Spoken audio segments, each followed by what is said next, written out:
So we will. Okay. So first, some announcements, important announcements about the paper. We're going to postpone it a bit because as more and more interesting things come up, we get further and further behind. And instead of covering through sense experience, as it says on the syllabus, which would have been up to page 282, we will cover through motility, which is up to page 177. If you have the syllabus, you'll see that. And instead of the paper being due February 28th, the paper will be due a week later, that is roughly a week later, March 3rd. Thursday, March 3rd. I better write that on the board. I'm going to put a new syllabus on the website, obviously, and I'm going to put the paper topics on the website by tomorrow. I think by tomorrow noon, you could say. So let me just put down, so the paper is now Thursday, March 3rd, and read up to page 177. I want to make sure that's right. And that means read it for the discussion for the next 2 weeks, and read it because things in the paper topics make reference to things in that part of the book. Now let's see. What else do I need to say about that? That's it. Those are my important announcements. Anybody got any questions about those important announcements? They're pretty simple. There's lots of work and compromises and trade-offs go into it. Okay.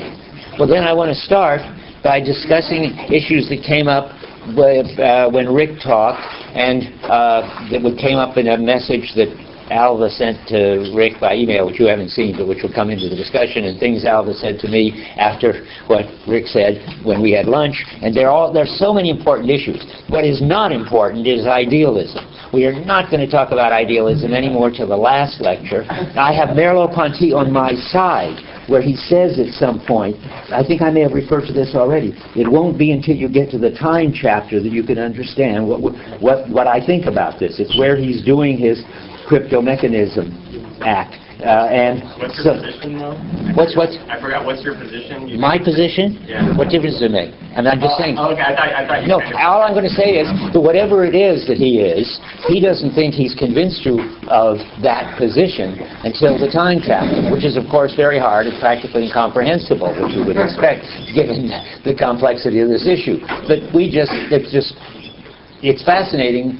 But one, it's too early to discuss it, and two, no matter what he is, it doesn't matter, because what's important is he's a terrific phenomenologist who's got an amazingly original and deep and convincing view of perception.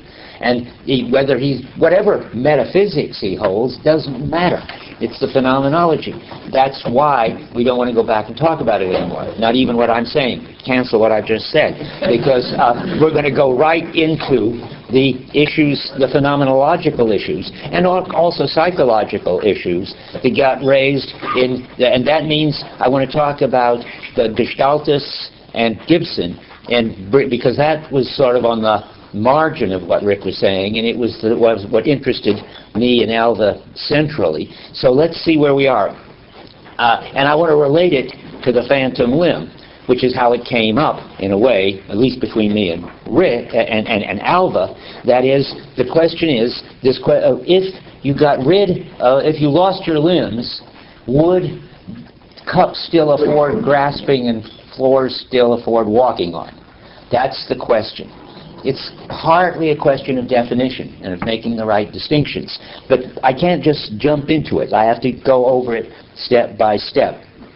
To sort of go back, I'm sort of trying to go on with my lecture about the phantom limb and integrate it as we go with what Rick said and what came up afterward. So we're on 43. One of the things we want to understand is near the bottom of 43. I'm afraid I can't tell you in the other book, but you will have the recording. 37. Okay. Yeah, 37. You might as well use. How many people are using the book that doesn't have the page numbers? Most of us have. Okay, well, just shout out what you did from your concordance for those few. But here he says, this is near the bottom of 93 for us. It's a huge paragraph and no footnote, so I can't help you. 43. 93. Oh, sorry. So did I say 43? That didn't help any. 81. 81. All I want to say is that the fact we want to consider is he tries to walk with his phantom leg. It is not discouraged even by a fall. And now the first thing is just to understand what's going on there. Well, obviously what's going on there is the floor still looks walkable on. Now you might want to also say, and the leg feels still walkable on. But that's tricky, because it isn't as if your leg normally feels walkable on, and you stop and it still goes on like that. It's in the background. It's not an experience like that you're directly aware of, and because it's in the background, I think Merleau-Ponty wants to say, if you stop believing that you've got a leg to walk on, that doesn't mean that you won't still try walking on the floor and fall over, because it isn't as if that belief is what's keeping you in the circuit of the world, as Merleau-Ponty would say. It's that in the background you have the sense of the power to walk, and that's something sort of diffusely in your body, and that sense of the power to walk doesn't go away just because your leg went away, and it doesn't go away even if your belief that you recognize that you don't have a leg. And he's talking about this at the bottom, right after this. But he can describe quite well, in spite of this, the peculiarities of the phantom limb, and if he treats it as a real limb, this is because, like a normal subject, he has no need, when he wants to set out walking, of a clear and articulate perception of his body. It's not some body image, it's not some kinesthetic experiences that he has or hasn't got. He's got an overall sense that he can get around by walking, and since it's just in the background, it's very hard to get rid of. Going on, it's enough for him to have at his disposal as an undivided power, and to sense the phantom limb is vaguely involved in it. And so that's why it doesn't go away when when he loses it and believes that he's lost it. Because it continues in the background. I'll read you one more quote like that on the next page of our book. This is getting right before the next paragraph, about 10 lines before the next paragraph. The refusal of mutilation in the case of the phantom limb, or the disablement and agnosia, is not the deliberate decision and do not take place at the level of positing consciousness, which takes up its position explicitly after considering various possibilities. That's just another point. So now I tried to organize this lecture, but I couldn't. There's sort of a branch point here. I want to ask the question: what is it that continues in the background? What is this power, this vague power? And I'm going to get to that, but I was going to put that aside now and talk specifically about the issue about whether the floor affords walking and the cups afford grasping when you haven't got an arm or a leg. And I'll come back in a little while to this thing which I've left vague, and he leaves vague at this point, just exactly what is this background sense of having this power, which is my being in the world by way of my body. Yeah. I don't want to throw you off course, but if you could explain, for those of us who haven't taken Heidegger, the concept of the background, or just try to articulate it in a way that... Oh, I see. Background. Well, it's not in Heidegger. I mean, he uses the word maybe 3 or 4 times in his Nietzsche lectures. I had to make a lot of effort to show that my reading of the background into Heidegger was not absolutely arbitrary.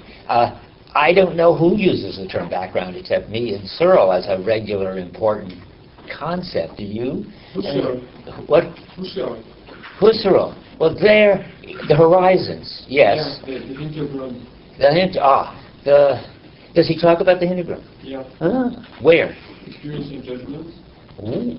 Well, that's something to look at. And I didn't know that, or I must have known it because I read it once, but I probably didn't think about background then. The person who put background, I think, into the foreground, so to speak, was Wittgenstein, who talks about the background a lot in Uncertainty, the last book he wrote, and it's a kind of background acceptance of the world. It's very Heideggerian. In German, it's the überkommene Hintergrund. It's the kind of background which you just take over and inherit. You don't have to have it ever explicit. Okay, now, and what is it? Well, it's what you always are taking account of, and you're taking account of, or not even that's already wrong. You're taking account of things, but you're doing that always on the basis of something else, which one would like to say is a belief system. Then it would be nice. You could just spell out the belief system and you can imagine what a belief system is. It's a whole network of beliefs that Searle used to talk about a lot, and I don't think he does much anymore. But the background, as Searle is very clear in saying, isn't which he gets from Wittgenstein on certainty, it isn't a bunch of beliefs. It's the taken for granted way you have of behaving and what you pay attention to and what stands out for you in your experience. It's the same thing. And I don't know how to say much more about it. It's your overall way of coping with things, I would say. You could try to say it's what you take for granted, but then again, that sounds too conscious and too explicit, and you might think you could make a list of things you took for granted, and you couldn't make a list of the background. Now, I don't know if that helps any. It's very hard to talk about, and it'd be very interesting, Olivier, if you can tell me where to look in Experience and Judgment. I will look at where Husserl talks. The very first chapter. The very first chapter? Yeah. Oh, okay. Look, I mean, usually when Husserl talks about horizons and not background, then it's not very much like this, because his examples are that this building is on the horizon of the city, that has the city of Berkeley on the horizon, and it becomes a pretty different story about what it's like the back of the house is on the horizon of the house. It's what you're not explicitly directly seeing, but which you're already taking for granted, or what was already showing up in what you're seeing. Husserl has an understanding of that to some extent, but usually puts it in terms of this kind of spatial horizons, which is not a very helpful way to put it. But if he has the notion really of background, is it a Gestalt notion of background? I'm so intrigued. The thing is, truly, what you say is true, because Husserl means by background this what's behind the house sort of thing. But then he articulates this with the concept of style. Ponty takes back. Style. Yeah. Neat. Okay, I got to go look at it. That really is nice. I don't usually find things in Husserl that I like, but Experience and Judgment is one of the most close to Heidegger and close to things that I do like, so I should go look. Anyway, let's not get sidetracked. This is just telling you why it's hard for me to tell you much about the background. Did it help? Okay. So it's worth just noting that the term background doesn't get used by Merleau-Ponty. No. No, he has these funny terms like a vague power when he's talking about the body and so forth. I don't know. What do you think the general term for that does the job of background is in Merleau-Ponty? Of course, he's got the Gestalt term, ground, but the ground is different than the background, because the ground is just what you're not paying attention to when you're paying attention to the figure. Now, it's true that the ground of the Gestaltists and Merleau-Ponty talk about is related to this other background, except that it's interesting that the Gestaltist and Merleau-Ponty ground can be made into a figure. You can notice it. You can pay attention to it. But the background, he calls it an atmosphere later in the Cogito chapter. It's like the water to the fish, and you can't turn it into a figure. You can't sort of pay attention to it and spell it out as a bunch of beliefs. So when Merleau-Ponty is saying ground. He's not going to be using this kind of term, the Wittgenstein kind. We're not using that. Let's see, what is he going to say? But you see here, I think he's actually not articulating this notion. You don't think so? Well, when he's talking about the phantom limb, Yeah. he's talking about his sense of his having a power, Yeah. namely the power to walk. Right. But it's part. But the way he has that power, I think, let's go look, is as part of this general something or other that you've got when you've got a body. It might become clearer in the chapter which we're going to get to. So maybe we should Oh, just I'm keep sorry. it. No, I agree with you. Sorry. So the body, it's not the phantom limb that's particularly in the background. No, it's the body. Okay. The body has this peculiar background character where it's everywhere, and you can't. It isn't a question of beliefs, and it's like an atmosphere. You take it with you, so to speak, wherever you go. Okay, I misunderstood. Okay, that's okay then. We stay on the same wavelength. So here we are. Now I said I would put aside I wouldn't have put aside what the word background means, and I'm glad you asked me now. What I'm putting aside is how much does Merleau-Ponty fill in this notion of background, so as to give you some kind of sense of what he's talking about. What is it that's always there, taken for granted in everything you do? What can you say about it? And is correlative with your body, and so forth. I'll come back to that, because it's something I think Alvin and I disagree about. And I'm not sure what the answer is. I want to give it to you as a puzzle later. Okay, but now, so let's go back. Even if I manage to free out my tendency to grasp the cup and walk on the floor, and re-educate my arms and leg, sort of take them out of this general power, and cancel them, which I can do with lots of practice and changing my habits. Remember, there is somehow an autonomous current running from the leg, and it's just normally for Merleau-Ponty just part of this general coping stance I've got, but I can separate it out and learn to not believe it, so to speak, not act on it. You have to relearn. I mean, everybody knows you re-educate people who haven't got legs and arms, and eventually, I presume, they stop standing up and falling over. Just as I presume, and I'm always trying to find a phenomenon in our experience. Remember, I said when the electricity fails, my arm at least goes out to every light switch as I go into the room to look for the flashlight. It's absurd, but it's part of the general power I've got to get light. But I presume, though I haven't done it, that after doing that for, a week or a month or whatever it takes, my arm will stop going out toward the light switch in every dark room I enter. That just won't draw me anymore. So that's all right. You can educate yourself finally to not do this, so that it'll stop looking graspable. I think Merleau-Ponty's talking about this on 95. We're about halfway down, right before the paragraph begins. In that way, the phenomena is absorbing to that of repression. By the way, I didn't put in the paper topics finally, though. You shouldn't if you take up the phantom limb issue in your paper, which is such an interesting one. From 95, I've said this, to 99, he's talking about repression and psychological issues, which he talks about a lot more and a lot better in the Cogito chapter. Just parenthetically, this won't mean much to you, but I've gone this far. He's got this fascinating idea that what somebody doesn't know, which the normal psychology counts as something repressed, he thinks it's something that's gone into the background. So he turns depth psychology into breadth psychology. When something becomes so pervasive that you can't even make it an object anymore, it's gone from your consciousness, but it's controlling your life. And he can redo psychoanalysis in his terms, and he does. And he's starting on it here, but don't pay any attention to it.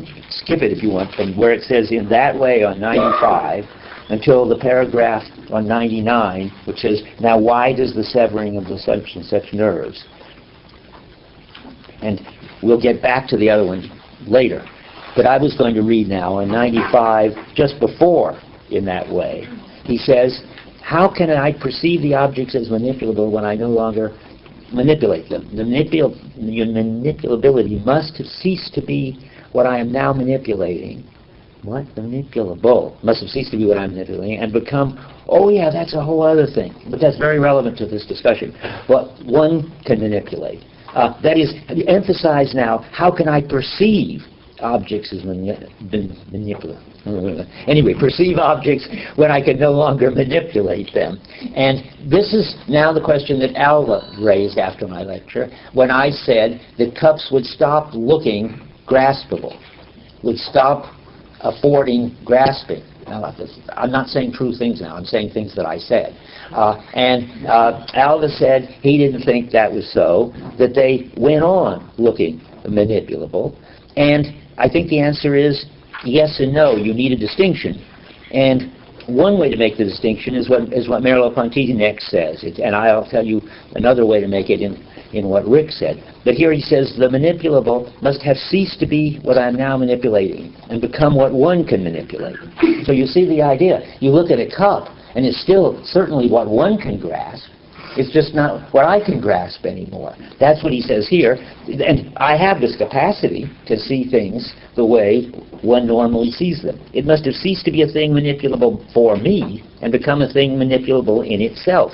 He's got no objection to that. Correspondingly, my body must be apprehended not only in an experience which is instantaneous and so forth, but also in some general aspect in light of an impersonal being. Well, that's just to say that I am capable with my body of doing and seeing things the way anyone with a body does and sees things, as well as having my particular body, which if I've got certain very good skills I can do that nobody else can do. And if I've lost a limb, there are things that I can't do that everybody else can do. But there's also a level of what one generally does when one has a body.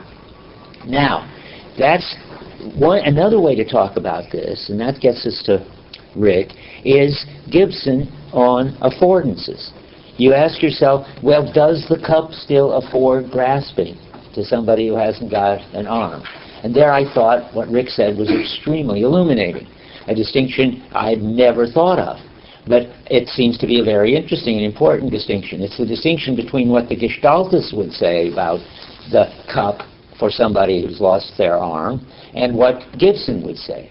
It affords grasping means is generally graspable by organisms with bodies like ours that can grasp things. Then it's something. A cup is something one grasps, and it doesn't. You don't lose that it doesn't lose that when you lose your arms.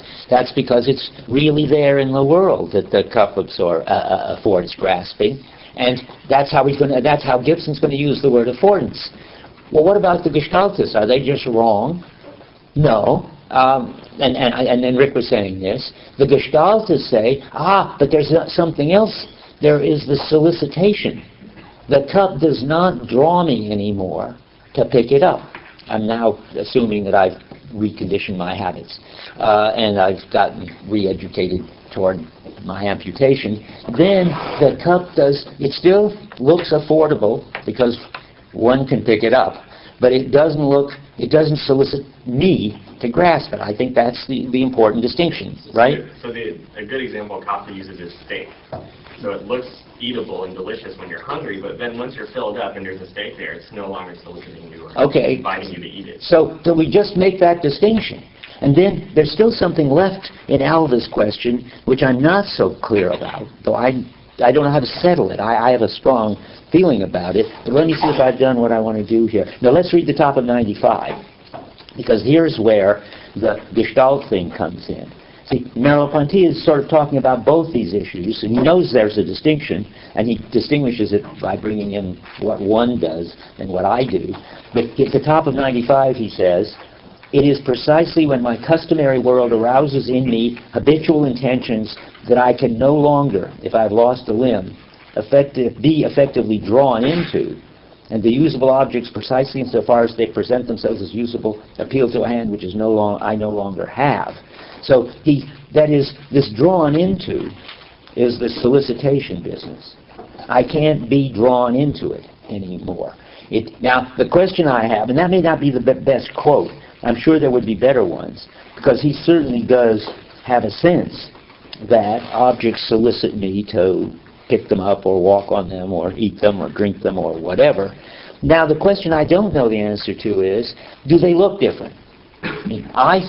My hunch is that once you reconcile yourself to having no arm, cups look different. They look different exactly in the way that you would expect them to look different. They don't attract you to pick them up anymore. And attracting you to pick them up is a very interesting sort of form of visual experience. It's of the same interesting sort as how the front of a house can attract you to go through the front door into the house, but a facade that looks exactly the same. It's been built to look exactly the same. That's what it will look like in a movie. You won't be able to tell the difference between it and a house. To you, with a body moving around, either the front door looks like something that's inviting to go into, or it looks just flat and as if you'll bump your head if you try to go into it. That's a different look, according to this story, I think. And if you can believe that look about the door of a facade and of a house, you ought to be able to believe it about a cup, too. A cup stops, and now it's just a question of language. Looks is clearly ambiguous. A cup still looks like the kind of thing that one drinks from. You can't get rid of that. But a cup does not say to pick me up, drink from me, to you when you've got no arms. That's how I want to do it. Does that sound right to you? I'm not sure. We haven't had a chance to discuss it. I find it crazy to say that a house looks different from a facade.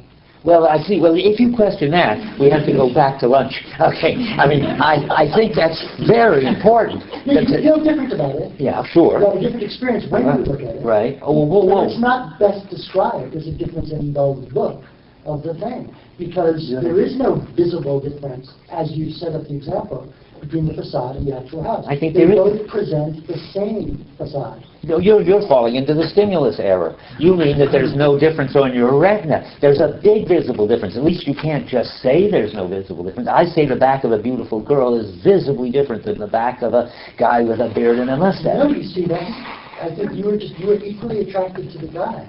Oh, of course I was, because I thought it was a girl. But that's not the point. Wait, let me get that clear. This is not magical.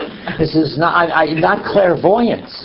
It's not a question of what, and it's very important. If you don't make this distinction, of course it comes out sounding like Alva. I mean, it's not a question of whether you could tell when you walk up to a building-like thing, whether it's a facade or a house, or when you walk behind a human being, you can tell whether it's a man or a woman. The question is when you, and now it's tricky. You don't want to say believe, because that already gives the game away to the intellectualists. I mean, then there was some kind of sense datum and a belief that it's the back of a man or a woman. That's not the point. It's when you're set to see, given the whole ambience of your past experience with backs and long hair and so forth, when you're set to see a woman, then the back looks like the back of a woman, and when you're set to see a guy, it looks like a guy. And just to repeat it boringly, if you're on a set in a movie, there's no pun on set here, when you're in a movie, and maybe there is, anyway, when you're in a movie set, and you've been going into the facade business all day, and you walk out and you see a real house, it's going to look like a facade to you, because this is not a question of clairvoyance. And when you're walking down the street, all the houses look real to you. Even the facade looks like you could walk right in that attractive open front door.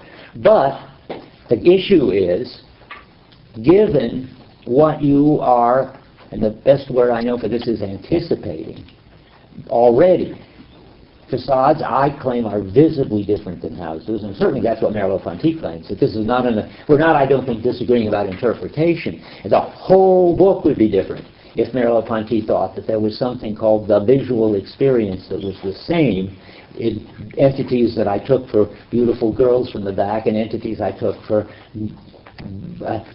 hairy men from the back. That would be different. Okay. Yeah, I just want to say, I think your account is absolutely right. I have like this... By the way, let's open the windows. It's not raining and there's no air.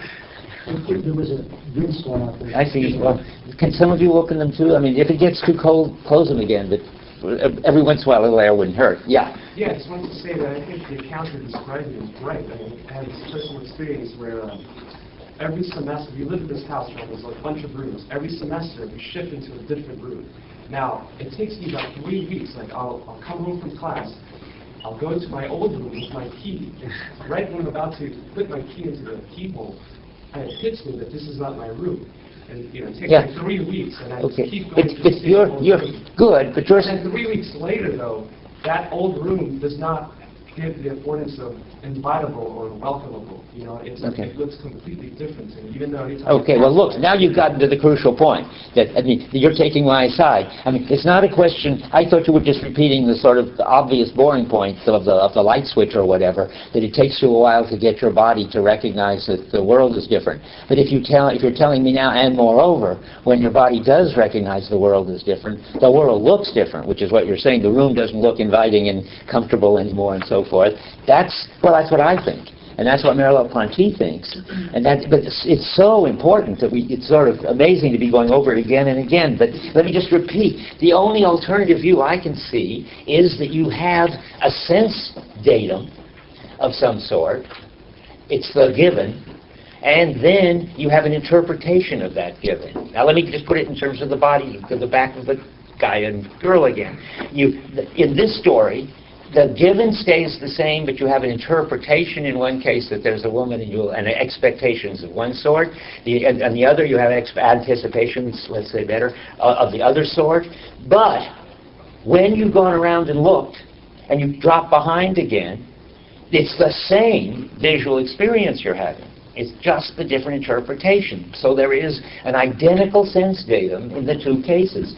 That's the thesis that Merleau-Ponty denies. That's a version of the stimulus error. Or it's a version of the indubitable given error. There are all kinds of reasons to think it. But and finally, it's a question of phenomenology. That's what's sort of depressing in a way. I mean, I don't know if Albert goes on insisting that it looks the same to him when he drops behind, and visually it's the same. He's got a different interpretation. I don't know what to say. We'll have lunch and talk about it some more. Yes, James. I mean, I think not that many people would deny the phenomena of what you're talking about, but I think there is an issue of how to describe it correctly. And one way, I don't know if it's admissible to bring up the notion of content of a visual experience. Yes, I think that's all right. I mean, I don't know how many feel comfortable with the notion of intentional content. I mean, that really amounts to how many people have had Searle, I guess, or maybe others. How many have in any of your courses have come across the talk of intentional content? Not all that many. Say it, but I think it's not. Well, I just wanted to ask you, I mean, would you say that the content, the visual content is different? Totally. And notice, I mean, Searle is so helpful here. I mean, Searle, we gave a seminar in which Merleau-Ponty was in it. We were teaching it together. And Searle always gets, when he gets one of these things, he sees what's really interesting, and he grabs it and runs with it. He comes up with the idea then that visual experiences have intentional content, and the visual experience of a house has different content than the visual experience of a facade. He's got no question about that. Now, that sounds right to me, but I can't, and there's no reason to think. Intentional content meaning sort of what you, never mind. Oh, of course, to try to tell you what it means. Yes? Isn't it a bit unfair to cast it as a choice between, well, a Ponty's view and a sense-taking view? Because you have a view according to which your vision of the guy/girl has the same content in each case, and you then go on to use some interpreter. And that doesn't require that the content you have that's shared between you is meaningless or anything like that. It's just a question of where we put the marker down between belief and visual experience. Okay, but I mean, that marker seems to be, now this isn't just a linguistic question. I mean, somehow or other, we're trying to discuss whether it looks different afterward. And you can say, by visual experience, I mean only that part of your experience which is the same under both those conditions or something. I don't know what that would be, but there is a further funny complication in this, which I guess I'll mention. It sort of haunts me, because Lewis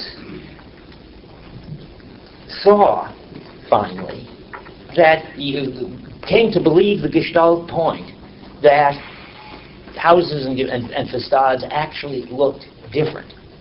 This could have been a disaster to his epistemology, because the point was to find the perceptual given. And the perceptual given was what was supposed to be indubitable, because you hadn't put any interpretation on it yet. And then you could interpret it as the back of a man, or a back of a woman, or the front of a house, or a facade. And then, of course, it isn't indubitable anymore. You can turn out to be wrong. So at that point, a philosopher that no one's ever heard of, and rightly so, I think, but was my thesis advisor nonetheless. Where's my chalk? It's in the book. And Roderick Firth saved Lewis. He got hired at Harvard, he got tenure at Harvard because he saved Lewis by saying what's indubitable is the seeming to see the back of a beautiful girl, or seeming to see the back of a man, and then it's related to you. That is, in other words, put the interpretation into the experience, into the intentional content. What happens there is the two issues come apart. That you can keep the indubitability and the Gestalt point by saying that the given is seeming to see a such and such, because that's still indubitable, that you seem to see a house even if it turned out to be a facade. But that's got in it the claim that it looks different when it seems to be a house than when it seems to be a facade. So Lewis took that, and we don't care, because we're not doing epistemology, and there are probably lots of issues in there. But that's the way you could go if you wanted to preserve the indubitability. But notice what you'd give up. You'd give up that anything was the same across the two backs, seen when you knew which they were. Because nothing's the same between seeming to be the back of a beautiful girl and seeming to be the back of a hairy guy. It turns out that they're totally different visual experiences now on Firth's Gestaltist view. He was influenced by Köhler. But for your epistemology, you're all right, because you haven't made any claims that will be refuted, since you haven't claimed that they are the back of blah, blah, blah. Okay, I gather that Stroud taught Lewis in his epistemology. How many took the epistemology course when Stroud was teaching Lewis? So bringing Lewis back out of total obscurity is not completely crazy. But we don't want to spend too much time on this. You already said something. Unless it's vitally important, I want to go on. But, yeah. I do need to say one thing. Yeah.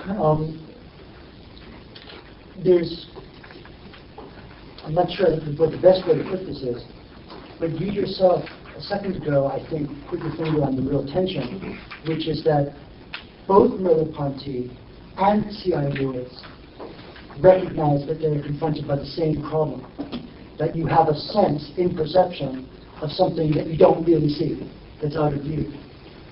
And you don't want to say that, so C.I. Lewis uses intellect, cognition, to get from what is given to what is experienced. So to what is, okay, if you want to put it that way. Well, that's all right. To a sense that's present without being given. Right. But when it comes to Merleau-Ponty's view, you say the same thing, only you add it's not intellectual. You say it's anticipation, it's sense, something like that. But he's using a mechanism to bridge the gap. So, see, if what you said was right about the interpretation of Merleau-Ponty, that from the very start we are aware of the housiness of what we're seeing rather than the facadiness of what we're seeing. Not the very start in the sense that you don't know what object you're talking about. But in the phenomenology, if you were really immediately given a house right. and not a facade, then there'd be nothing to be explained in terms of set. Because set is supposed to be what gets you from the given to the housiness of the facade. I see. So phenomenologically, Merleau-Ponty, and in the primacy of perception, is explicit. Yeah. He just says, in what sense am I aware of the backside of that which is given? Right. But that means I'm not aware of it just in a straightforward sense that I see it. Oh, I wouldn't put it that way. I'd say, in what sense does the backside visible in the front side? What do I need to account for that? Right, and you need something. You need something which performs the function which the intellect is performing in C.I. Lewis's view. Yes, something has to explain. I see what you mean. That's right. Something has to explain how you can, if you do, see the whole house from the front as opposed to see the front of a house. And that gets explained by people like Merleau-Ponty in terms of set and readiness. But now there's a whole new peculiar move, an important move.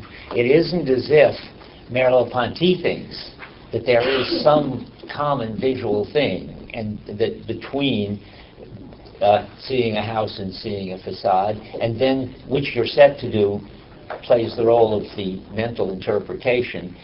He thinks that it never even happens. That it isn't sort of something you've got and something else, your anticipations, your sets, and so forth. You've got your anticipation from the start.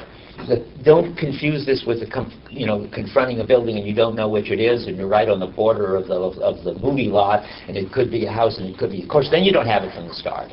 But if you're just walking down the street, you don't have to get first the visual experience and then the set. Merleau-Ponty thinks, since the whole determines the parts, and since the what's the other thing we need?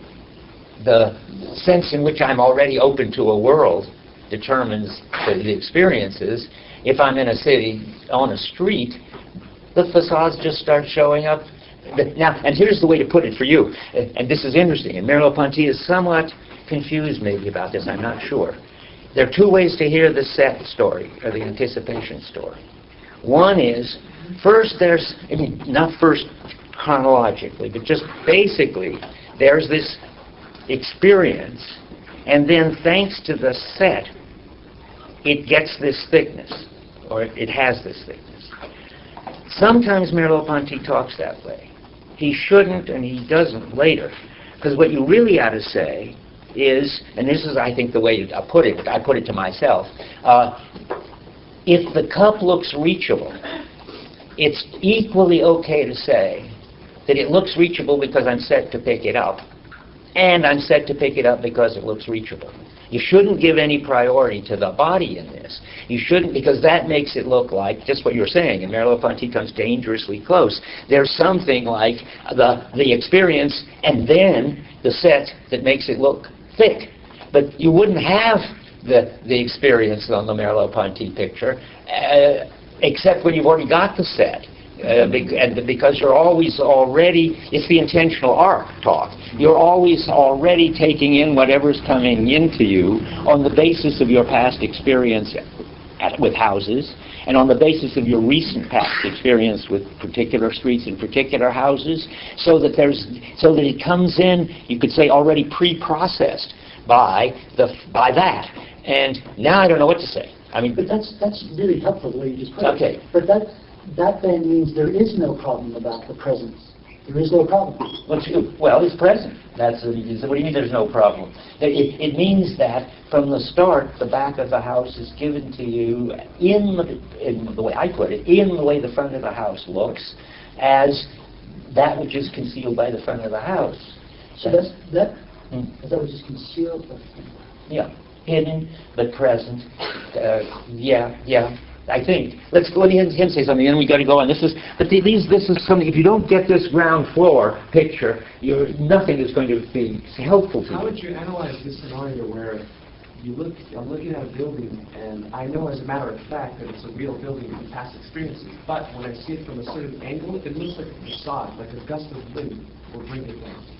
And this, I've experienced with a set of friends at this particular building where I live. When you stand at this angle, it looks like a facade, and we know as a matter of fact that it's not a facade. Got me. I don't know. It's interesting. You'd have to figure out what it means. It's got to mean that it looks like a trompe l'oeil painting instead of like a building, the way you described it. Is that right? It looks like you couldn't go into the front door. You just smash against the wall. And that's how it looks to you. Even though from past experience you know that it's a building with an interior and all that. I don't know what to think about that. It's not just me. Like okay. Well, I want to go see it. Take me to see it. I'll think about it then. Okay. Now, I'm going to go on, right? Okay. Because it's amazing. I'm still on page 1, but this is important stuff. Okay. I don't know whether they look different or not. All the things they they don't look different. I think they do look different. I've now given you sort of the way it looks to Merleau-Ponty wants to think about it. And I think I have to go on. And now where do we go on? Okay, it's totally related what happens next. And I want to go where I said I would come back to what exactly is going on, so to speak, with that background that he's taught, that he doesn't even call the background. What is this atmosphere?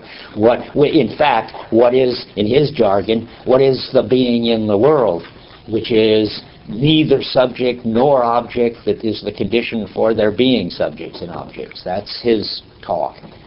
Notice it's Heidegger talk, but as some of you had Heidegger know, it's radically different than Heidegger talk, because he thinks ants have being in the world, and Heidegger thinks only human beings have being in the world. Although I could show you a place to make your hair stand on end where Heidegger talks about snails having being in the world. I think he must have just lost it for a minute. Not in being in time. But in any case, Merleau-Ponty, but Merleau-Ponty and Heidegger both think that there is this global something or other, which is our openness to the world, which is prior to, in some very basic phenomenological sense, that it's always already there and makes it possible for us to encounter anything, objects and people and houses and so forth. And I'm trying now to say a little bit more about what that is, because that's very important. And in the case of the phantom limb, it comes up because he wants to say all inputs to the body, which come down nerves, of course, like all visual stuff, which has to get there by way of the retina, all these nerve impulses and what look like the reflex reactions to them, if you're going to talk about walking now and not perceiving, get their meaning insofar as they fit into the organism's whole way of relating to the world. That's the first thing to say. That's what he certainly thinks.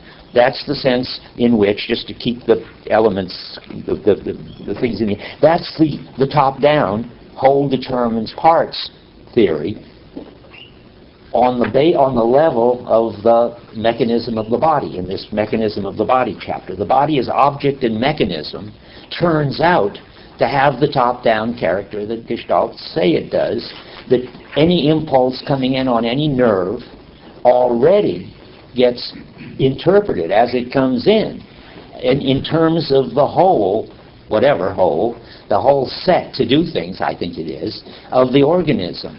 That's crucial to this whole discussion of the phantom limb. But remember, he keeps saying it's not a question of the for itself or the in itself. It's not a question of something conscious and mental and in a subject. It's not a question of something mechanical in an object. It's got to be a third kind of being. That's so important in him. And the third kind of being is this holistic, top-down, already on a background, characteristic of all experience. That's the point I want to make. It's the whole determines the elements, and if the elements are nerve impulses, okay. If they're reflexes, it's okay. There are no real reflexes, he's saying, in effect. Reflexes always happen on some meaningful stance that the body has.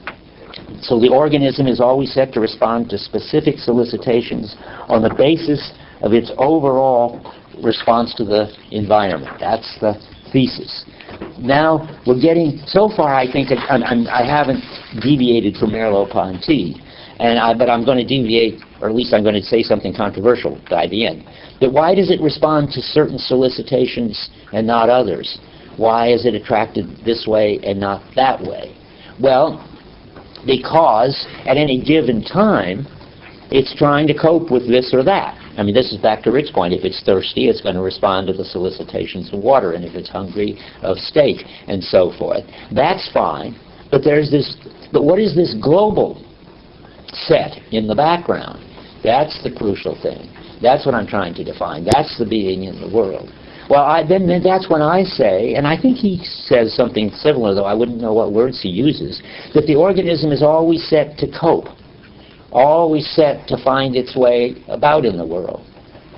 And now I just want to go a little further and say, and I think it's in him, that the organism is always set to get an optimal grip on things. to balance itself, to not fall over, to reach for the object and not miss it, and so forth. Ultimately, the whole, which determines the meaning of the elements, and this, which is called being in the world, is this tendency to achieve a maximal grip. Now, I know Alva thinks that I'm reading maximal grip in, and I say I'm not sure that I'm not, because he only says optimal grip 3 or 4 times in the whole book. But when he's doing the phantom limb, he's awfully close to it, saying things like that. And I'll find them in a minute where I want to talk about that. Well, maybe I should now just go. No, I think instead of that, I'm going to go now and lay out the rest of the Phantom Limb chapter, which I will definitely can do in the next half hour. And let's hope that I better, because we're supposed to be going on to motility. So let's do it. So starting on we're now on page 89, sort of in the middle of the Phantom Limb.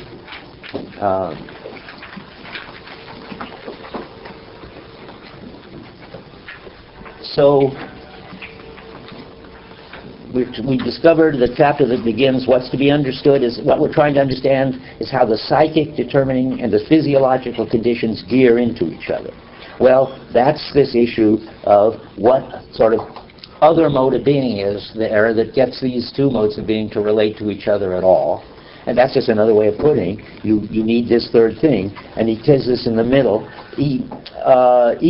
Even to objective processes like nervous influxes, which belong to the realm of the in itself, and cogitationes, that's the cogito mental stuff, such as acceptance and refusal and so forth. They're the order of the for itself. They got to get together somehow. And then he says, finally, that they got to have some meeting, which is what he calls at the end of the paragraph, the middle term. That's the new kind of being. I'm just telling you where he says what I said he said.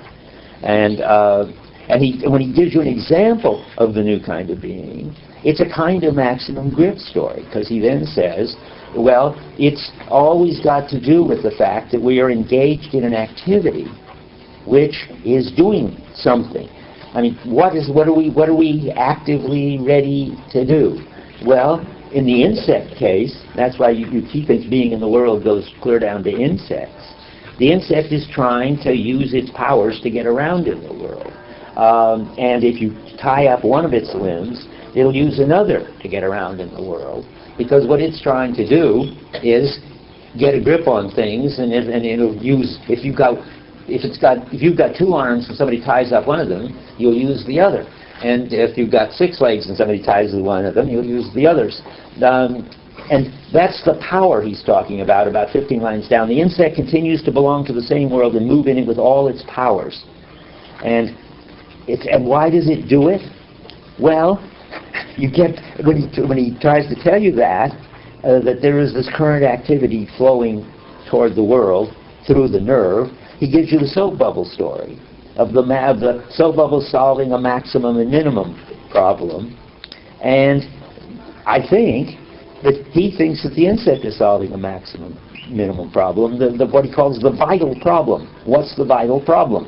It's not just to stay alive. It's to be sort of successfully, actively coping. And it says that, I'm in the middle of 90. Thus, what is to be found behind the phenomenon of substitution of one limb for another is the impulse of being in the world. Well, the impulse of being in the world, I think, is to solve the vital problem, is to get a grip on things, to stay alive. And and the point, I hope you can see this, because it took me till this time to see it as clearly as I think I see it now. When he talks about there being some kind of special nerve impulse going down the nerve to the leg and coming back again, and it can't be just mechanical and it can't be just mental, it's always the idea that the nerve impulse is trying to do something. It's trying to get this grip. And therefore, that's the third thing. The idea that what's wrong? Well, just a subtle point. It's that we have to understand the organism as a whole. It's trying to get that grip. And good. Not the nerve. No, but I have to say the other half. We've each got half. The organism is trying as a whole to get a grip And right now it's using that nerve impulse to do it. That's why you can say a current, because he's got this phrase that I've been spending years trying to figure out. A current of existence is going down the nerve. What can that mean? Well, just what we said together. Just what we said together. From the top down, namely the organism trying to get a grip, it happens to be using right now that nerve to do it. So you can, and you have to be able to see it that way to understand the phantom limb. And so you can talk about the current of existence going down the nerve.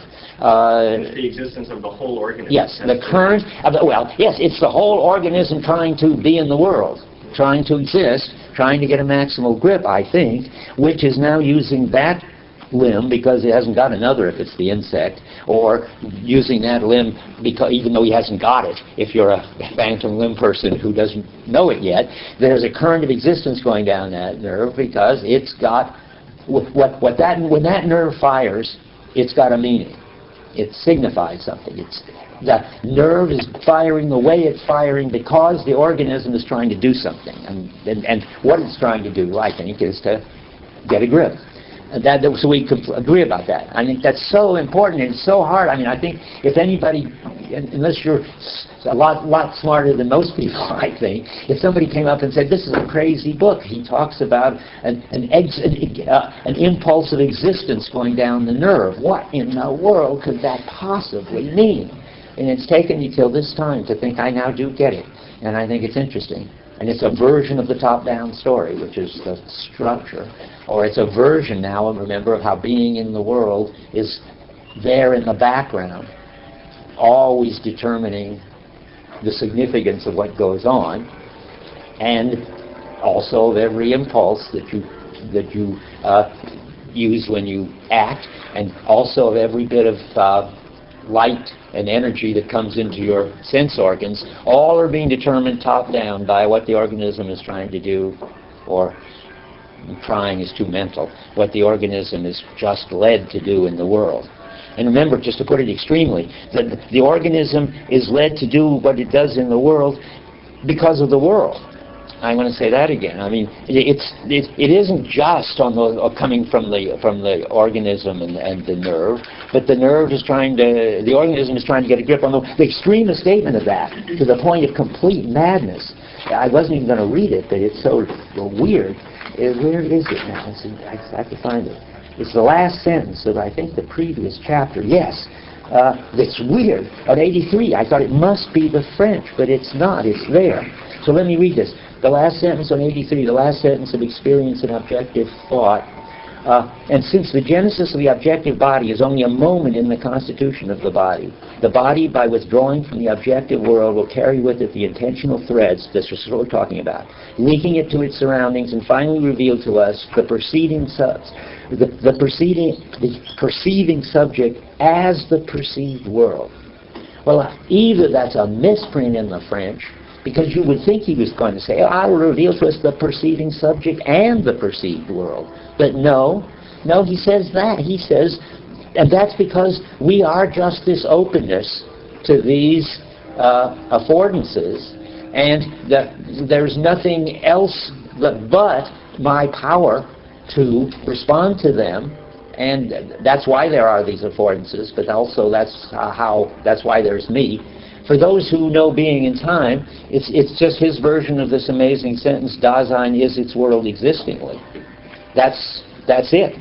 I mean, if you sort of empty out everything from the mind, except this power to get a grip, and everything from the world, except that it solicits you to get a grip, then the perceiving subject, the perceiving subject is the world perceived.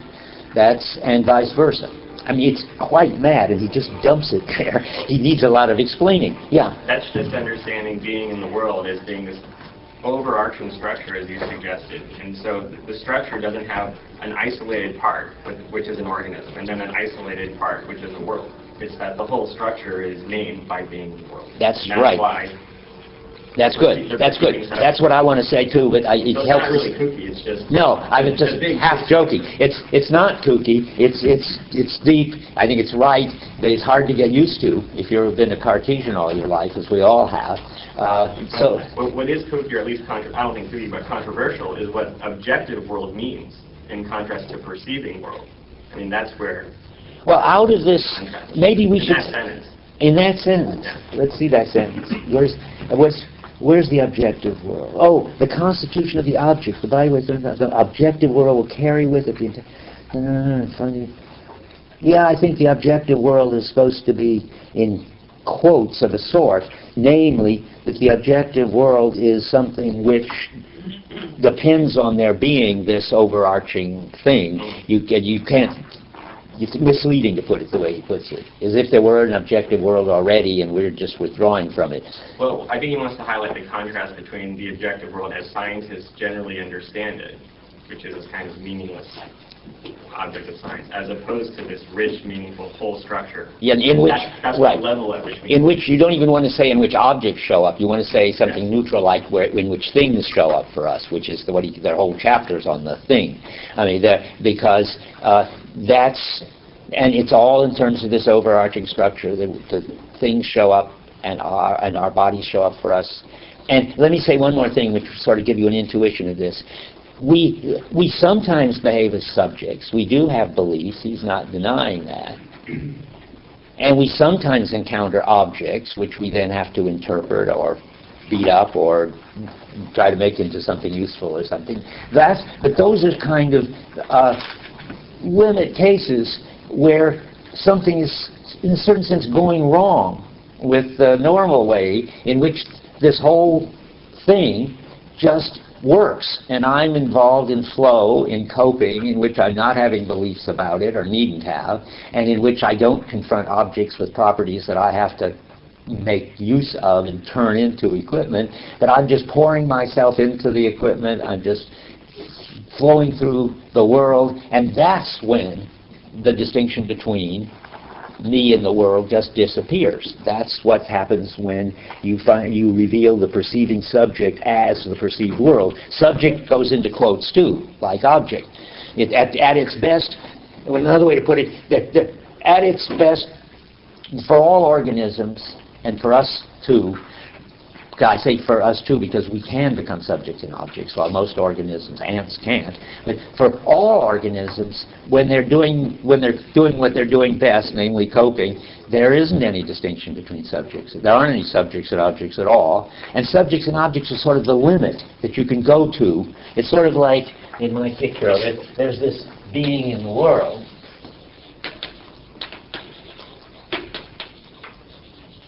And there's sort of a direction over here where you get to be more or less a subject under some conditions. And over here you may get to be more or less of an object under some conditions.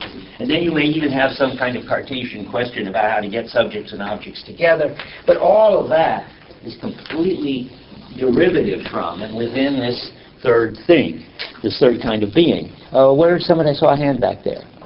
Yeah, Olivier. What he calls the objective world of the sentence, Yeah. that you quoted stems from what Husserl says, again, in experience and judgment, that the fact that the objects are just constituted by the consciousness, and that one has to have this mind. But he's not going to say that. Not Merleau Ponty. But Objects are constituted by he consciousness. draws on this scheme. He says, he says that one has to remember that we constitute, we give their independent being, we give their independent being, sort of this in itself for us thing. We give this being to the objects around us by moving our body. And this is what Husserl says in Thing in Space and in Experience and Judgment. This is what's going on. When he's doing it, it seems to me, that's just when he's not being true to his own Heideggerian ideas, because that gives too much priority to us and our bodies, it seems to me. When we really do it, when he's doing it right, it's in the field of being in the world, of the openness of the organism. That's why he draws on what Husserl said to show that it's not enough. Oh, well, okay, good. He's often doing that. Oh, I meant to tell you, by the way, good thing, of something that you should be careful of when you're reading the next assignment, which is going to be, because I'm not going to get to it enough to tell you much about it, but I'll get there next time. But on 103, the experience of the body in classical psychology, that's really Husserl.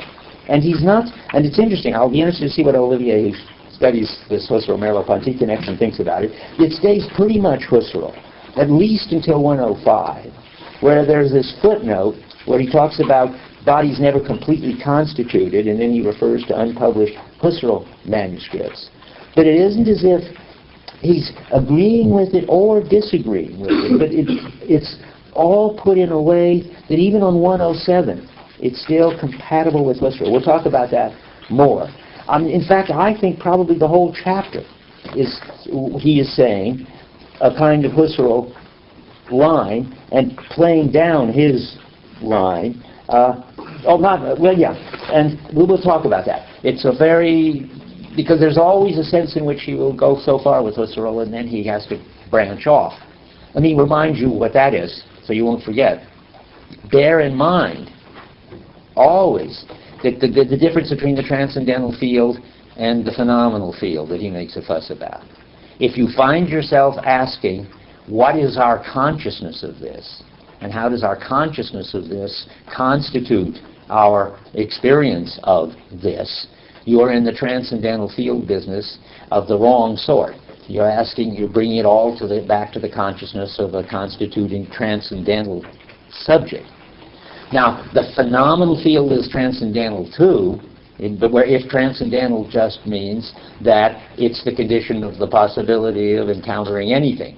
But the transcendental field, when Husserl hears it, it's got to do with subjectivity and consciousness. But when Heidegger hears it, we're back to that again. It's being in the world. It's the phenomenal field understood as where the buck stops. That's the order of things. That doesn't get constituted. Constitution is finally, I think, Husserl's word, not Merleau-Ponty's. I think you've got to give up constitution as an activity of a conscious transcendental subject if you really get the Heidegger picture that the ultimate thing is being in the world, which is neither subject nor object, which is always already organized. One way, ask yourself, no, enough of that. On back to this. We have to have lots of talks, Olivia. I don't understand why you think this has much to do with Husserl, but I may just be repressing the Husserl in it. Let's see. So here we are. We're looking now, we're going on to the body as object in mechanistic psychology. And we are, or are we, is that where the phantom limb is? Are we in the phantom? Yeah, okay. We're still in the phantom limb, in other words. 89, I want to say that's the common term. I'm catching up with where I was. Maximum grip, there is where I was. Okay. And all of this is pretty much, I've explained it all now. There's this current of activity that flows down the nerve. We've talked about that. There's this top-down story on 91. It's the global presence of the situation which gives meaning to the partial stimuli and causes them to acquire importance. Notice that. I mean, that's sort of coming from the world. The global presence of the situation. Not consciousness, not my anticipations or expectations. The global situation gives meaning to the partial stimuli and causes them to acquire the importance, value, and existence for the organism. That's right. And it's right only in the sense that it's half right, but usually he forgets this half and gives all the power of constituting or organizing experience to the body. But you could equally well say that it's the situation that organizes it all. It's just not going to make that distinction.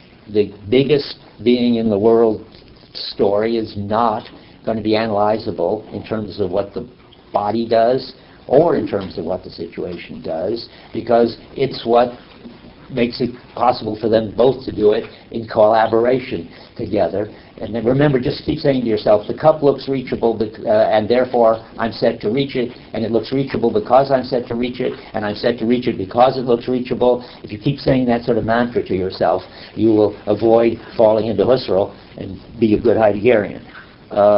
So now let's see. And so we get to this thing called being in the world. I wonder if I shouldn't look more at this situation square, because it sounds like the best statement. The reflex does not arise from objective stimuli, but moves back toward them, invests them with a meaning which they do not possess, only when taken as a situation. It causes them to exist as a situation. Well, I don't know. That's got too much reflex stuff in it that we haven't talked about. It's got to do with the intention of our whole being, he says down there. And then we're back to being in the world. Although one way to take the sentence is it's giving priority to the reflex, to the organism itself. Yes, I know it does. It goes back and forth. On that one, he's not clear until he gets to the next book, which is unfortunately totally not clear, and that's The Visible and the Invisible, the unpublished manuscript he was working on and he died, which, if you think this is a mess, you should see that one. Because it's working notes. The part that isn't working notes is pretty clear, but it doesn't get beyond the phenomenology of perception. And when he does, he's clear that there is equal priority, so to speak, for the body and for the world, and he calls the whole thing the flesh. That's his new name for the overarching being in the world. But he stresses, I think the only thing wrong with the phenomenology of perception, from his point of view, if I understand it, is this tendency to make the body the organizing principle. And I think that in The Visible and the Invisible, he's clear that the body doesn't organize the world any more than the world organizes the body, so we'll just call the whole thing the flesh. That's how I read it. Is that how you read it? You're looking worried. I think you can see the body as the center, organizing center of the world in phenomenology of perception. I agree. Because you can see that he can figure out the proper correlation between the body and the consciousness. And as soon as he definitely leaves the consciousness point of view, that is invisible and the invisible, then the world and the body are correlated. That's right. Now, okay, we do agree. Good. It would be bad if we didn't. Let's go on then. Let's see now. Where am I? I'm just looking at all the things that say... But I'm puzzled. I know you want to go on. Just ignore this question if you don't want to do it. Okay. I'm puzzled now how this view of the sort of equality of the body world, structuration of the situation, fits with the prominence you're giving to maximal grip and intentional act, which seems so much to be about taking up... I see. Well, let's do them separately. The intentional arc, it seems to me, goes both ways. I mean, it says that my experience shows up for me in terms of the attractiveness or repulsiveness of the things in the world, and the things in the world solicit my actions in terms of that. That's just totally reciprocal. And you could say, if you even that we don't need the notion that the intentional arc is somehow only in the body. It's everything that happens to you and what meaning things have isn't stored anywhere in you. Certainly not in mental representations, but not even in your body's schema. It's stored in the way the world shows up for you. Now that only happens because it's correlative with your body sets and so forth, but it's not supposed to be one way, I think, for the intentional arc. Now, the maximal grip story is more where it looks too much to me like, although I say it a lot, it can look too much like it's all back to your body getting a grip on things. And all you have to say there is that he should have equally well talked about how the world maneuvers you around so that you get to appreciate it in its maximal gripiality. That's right. There are all these norms that are out there. Right. That's right. And you're being pulled, so the world's helping you get a grip on it and drawing you to the best place to get a grip on it. It's again, I mean, and that's how I think when I think about it. And you should be keeping your eyes open for at least two things that Alva and I are disagreeing about. One is, and this one is going to look definitely like a lot of the time he is indeed giving priority to the body. And you can just try to keep your eyes open to where he is and where he isn't. I'm not saying he isn't. I'm saying he shouldn't be. Now, but the other thing you can look for, because Alva thinks that I'm reading maximal grip into it, and that's very important. Never mind whether it's the body trying to get the maximum grip on the world or the world trying to get maximally gripped by the body. That issue put aside. Is it maximal grip that it's all about? Or is there something else that's behind it all? If there is, what is this current of existence going down the nerve, if not the tendency of the whole thing to reach optimal equilibrium in his talk? Wait, yeah, go ahead, Rick. Well, I kind of agree with both of you. I think you are overemphasizing the maximal grip story, but there is something else that kind of takes the place of what you would want to be the maximal Well, grip story. what is it? Well, I think it's on page 94 when he, in the middle of the page. Ooh, that's what I've written, my maximal grip in the margin. Tell me about it. Well, it's right in the middle of the page where it starts the refusal of the deficiency. That's right below where I wrote maximum grip. Go ahead. So the refusal of the deficiency is only the obverse of our inherence in a world, the implicit negation of which, of what runs counter to the natural momentum, which throws us into our tasks, our cares, our situation, our familiar horizons. Okay, but isn't the natural momentum the constantly trying to get a maximum grip? No, I think it's the tendency to always have tasks, to always be caught up in things in this active, engaged way. Yeah, I'm not sure. And that includes maximum grip when you're accomplishing a particular task, but the task is prior to the maximum grip of... I see. Well, I hear it the other way. I hear that having tasks are all sub-forms of trying to get a maximum grip. Sometimes it's eating, sometimes it's moving around so you get a better view. Maybe we're disagreeing on what maximum grip is. I thought getting a maximum grip would be something like, you know, my relation to a particular object, and not... well, that's good. That's a good distinction. No, I think maybe you're right. I don't know. You'd have to look at the few times he mentions it.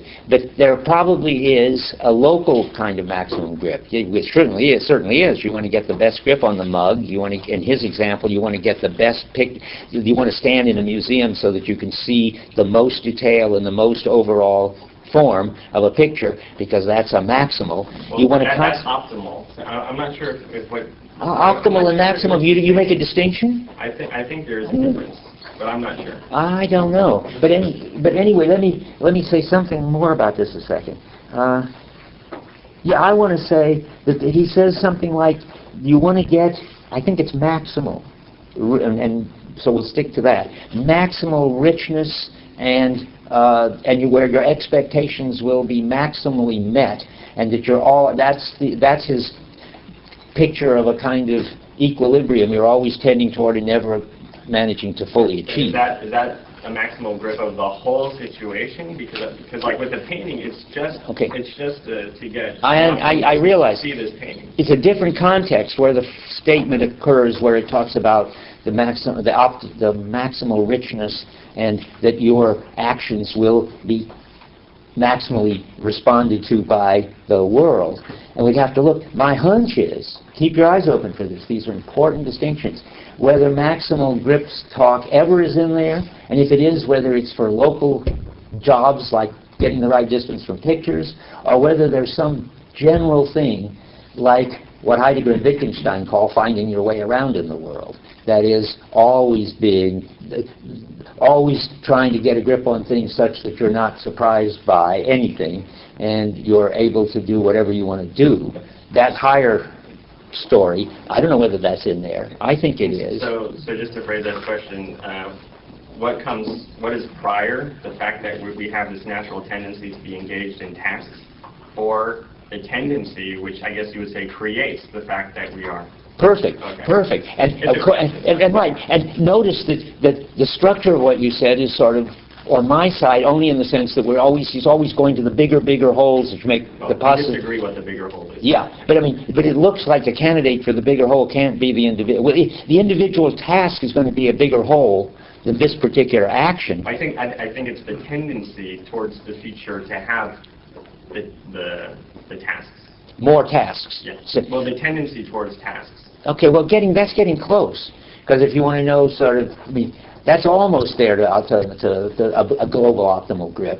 Because the tendency toward tasks, why are there tasks? Well, because there's constantly things that aren't working out like you would expect, or you can't see them very well yet, or you want them but you can't reach them, I think. You see the picture I had of it. And this sentence is in front of me, and then somebody else can talk. He talks about you've got the natural momentum which throws us into the tasks. I think that's That's derivative somehow? Yes, from what I'm going to try to find. Well, this is so general, I don't know. A certain energy in the pulsation of existence. It's phrases like that. That's on 92. What are you going to make of that? I mean, I'm trying to say that the energy, that's like the nerve again. The energy in the pulsation of existence is that the organism is, and now we can say it maybe in both our ways, sort of moving to constantly take on new tasks and succeed at them. I would say like tendency, like it's Okay, a tendency. Like energy. It's being okay. Tendency towards Which is like correlative to its being constantly pulled into new tasks and trying, and because they're always correlative. Okay. Oh well, it's now time to tell you where we are and what's going to happen next. I pretty well finished the Phantom Limb story. I may not even go back to it. We need to talk about the body in classical psychology. And I'll try to figure out, if I can, and tell you when I get there, how Husserlian it is or isn't. And then we're ready to do motility for the rest of the time until your papers come in. And tomorrow, if you came late, tomorrow on the course website, we'll have paper topics. That's right. That's absolutely right.